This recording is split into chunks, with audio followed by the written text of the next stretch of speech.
মণিপুরী আদিবাসীদের মহারাসলীলা। বাৎসরিক এ উৎসবকে ঘিরে দেশের বিভিন্ন অঞ্চল সরব হয়ে ওঠে ধর্মীয় প্রার্থনা আর উৎসবের আমেজে। এই রাসলীলা রয়েছে প্রায় শত শত বছরের পুরনো ইতিহাস।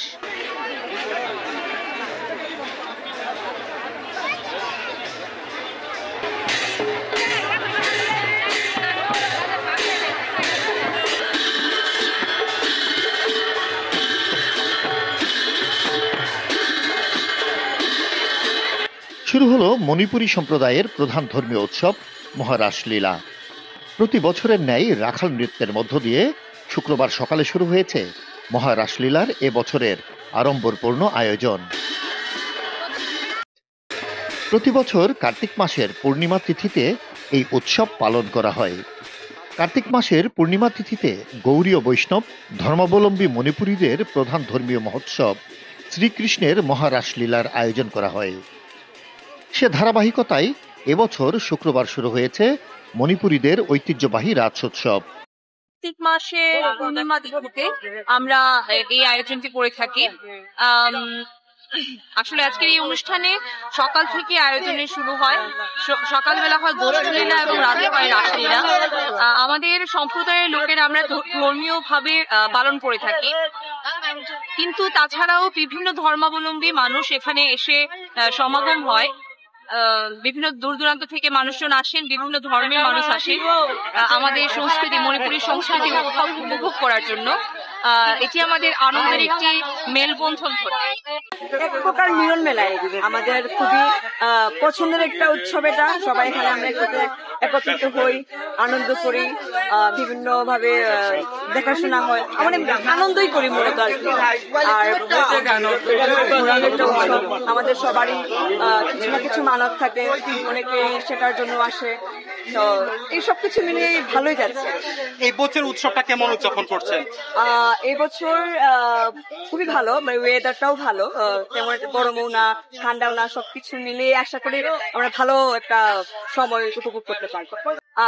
এবারের যেহেতু সিচুয়েশনটা একটু আলাদা, তো নিরাপত্তা পড়া, আর আমরা মনে করি যে আমরা সেফ আছি, আমরা ভালো করে চলাফেরা করতে পারবো বা আনন্দ করতে পারবো, আমরা সেফ ফিল করছি আর কি। মৌলভীবাজার জেলার কমলগঞ্জের মাধবপুর জোড়া মণ্ডপ এবং আদমপুর মণ্ডপের ঐতিহ্যবাহী মহারাসলীলা প্রতি বছরই দেশের বিভিন্ন প্রান্ত থেকে আসে লাখো লাখো মানুষ। এই মেলা প্রাঙ্গণ পরিণত হয় মিলন মেলায়। এবছরও এখানে রাসকে ঘিরে নেওয়া হয়েছে নানা প্রস্তুতি। রাখাল নৃত্য দিয়ে শুরু হওয়া রাসলীলার ইতি ঘটবে গোপী নৃত্যের মধ্য দিয়ে।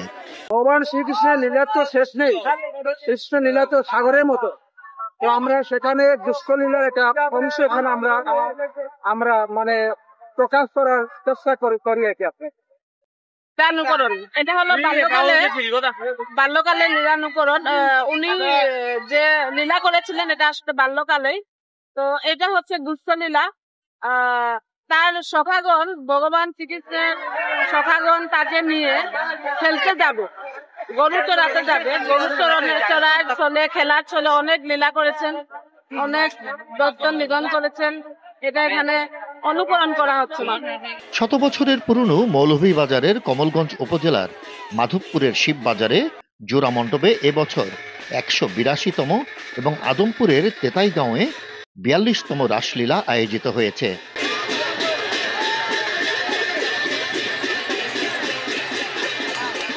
জানা যায় 1779 সালে মণিপুরের মহারাজা ভাগ্যচন্দ্র স্বপ্ন দেখে নৃত্যগীকে যে প্রার্থনার শুরু করেছিলেন সেটাই রাজোৎসব। ভাগ্যচন্দ্রের পরবর্তী রাজাদের বেশিরভাগই ছিলেন নৃত্যগীতে পারদর্শী এবং তারা নিজেরাও রাস নৃত্যে অংশ নিতেন। সেই ধারাবাহিকতায় মৌলভীবাজারের কমলগঞ্জে উদযাপিত হয়ে আসছে রাস উৎসব। বর্ণাঢ্য আয়োজন, মৃদঙ্গ, করতাল ও শঙ্খধ্বনির মধ্য দিয়ে রাধাকৃষ্ণের লীলা ও শ্রীকৃষ্ণ কীর্তন ঘিরে এই দিনটি সকলের উৎসব হয়ে ওঠে। অনুষ্ঠান, আচার আচরণ, রীতিনীতি অনুযায়ী রাত হয়ে আগামীকাল পর্যন্ত চলবে এই উৎসব। এই রাজ উৎসবে সারা দেশের আগ্রহী মানুষের ঢল নামে কমলগঞ্জে। ধর্মবর্ণ নির্বিশেষে সকল ভেদাভেদ ভুলে সকল মানুষের অংশগ্রহণে এটি পরিণত হয় এক মহামিলনের অংশস্থল হিসেবে। Desk report, CNI news 24।